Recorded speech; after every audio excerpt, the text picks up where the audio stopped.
The hallway froze the moment the scream echoed, sharp, terrified, and coming from the far end where the new girl stood. Students whispered, phones lifted, and someone muttered, "No way, he actually called the police?" But none of that noise mattered, because what happened next would shock the entire school and change everything. By the end of this story, you'll understand why every student watching did something they had never done before. They stood up, together, for the girl who had been pushed too far. And if this moment hits your heart too, make sure you like the video, subscribe, and stay with us, because stories like this remind us what courage really looks like. Maya Reyes had only been at Ridgeview High for 3 days, but in those 3 days, she had learned the most important rule: don't attract attention. She kept her hair tied back, hoodie zipped up, books held close to her chest like a shield. She didn't smile, didn't talk much, didn't fight back when people whispered "new girl" as she passed. She had moved from another town after something her father called changes. She didn't know what that meant, only that he asked her to lay low. So she did, but bullies never let quiet kids stay quiet for long. Ethan Cole, the most feared name in school, had taken notice. Tall, loud, smug, and bored, exactly the kind of boy who looked at the world and believed it belonged to him. His father was a deputy sheriff, and he bragged about it every chance he got. "I could get anyone arrested," he would laugh, tapping his father's badge keychain like a trophy. Most kids stayed away from him. Maya tried, too. But on that Wednesday morning, Ethan decided he was done being ignored. It started with books knocked from her hands. Maya crouched to pick them up silently. Then came the shoves. The insults. The mocking questions. She still didn't react. That only made Ethan angrier. By lunch, he had decided he wanted to teach her a lesson. A crowd formed, crowds always do, and someone started filming. Maya felt her stomach twist, hands trembling, breath thin. Ethan stepped closer, smirking, lifting his phone. "You know what?" he said loudly for the camera. "Let's see how tough the new girl is once she's behind bars. My dad loves when I help out."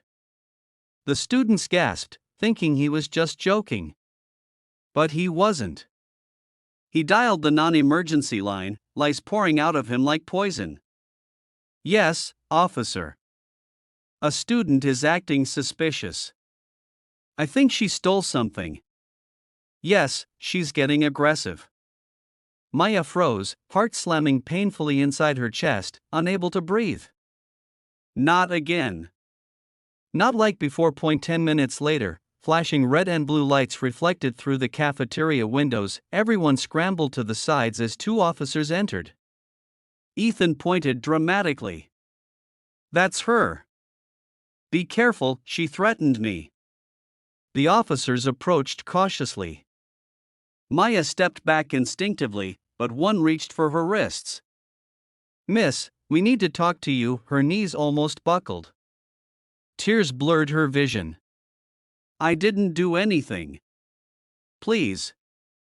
"I didn't." But before the handcuffs clicked shut, a voice cut through the chaos. It wasn't loud. It wasn't angry.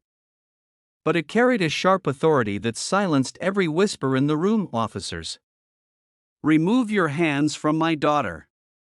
The crowd parted as a tall woman strode in, elegant, composed, wearing a judge's black robe with the badge clipped at her collar. "Judge Eleanor Reyes."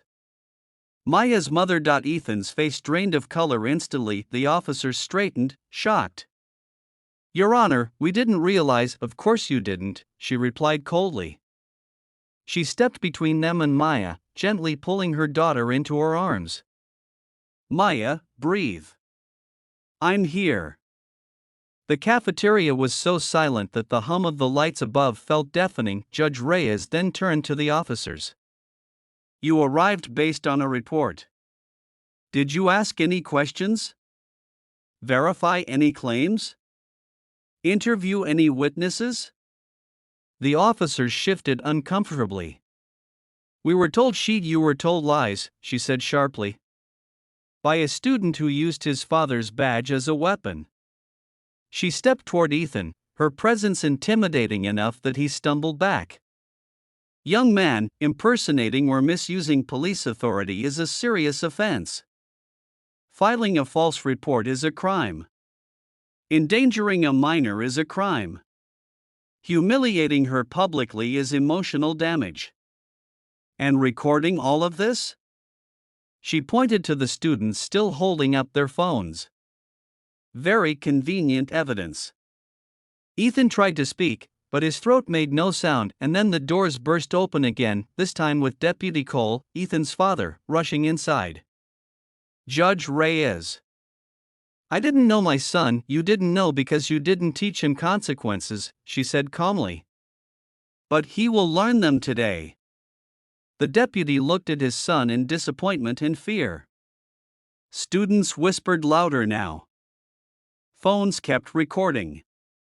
There was no hiding. Judge Reyes turned back to the officers. Release my daughter and escort Ethan to the principal's office. I will be filing an official report. Maya clung to her mother, still trembling. Judge Reyes rested her hand on Maya's shoulder. You are safe. No one will ever hurt you like this again. Ethan was escorted out as whispers echoed against the cafeteria walls, shocked, angry, relieved. Some kids walked up to Maya carefully, apologizing for not stepping in. Others put their phones down, ashamed, but the biggest shift came afterward. In the days that followed, every hallway felt different. Students who once avoided Maya now sat beside her, chatted with her, invited her to join their groups. Teachers checked in on her. Even the principal made a school-wide announcement about bullying, abuse of authority, and the importance of standing up for others. Maya slowly opened up. She made friends. She started smiling. And most importantly, she realized she wasn't alone anymore. The fear she had carried from school to school, town to town, began to fade. She was stronger than she believed, and now, she had a community that saw it too. By the end of the week, the video of Ethan's downfall had gone viral, not because of justice served, but because of the bravery of a girl who stood tall even when the world tried to break her. And a mother who showed that true power isn't loud, it's protective. And if you're still here, listening to this moment, remember this: your voice matters. Your courage matters. Standing up for yourself or for someone who can't is the difference that changes everything. If this story touched your heart, hit the like button, subscribe to the channel, and share the message. Someone out there needs this strength today, because every quiet kid has a story, every bully has consequences, and every viewer watching has the power to make things right.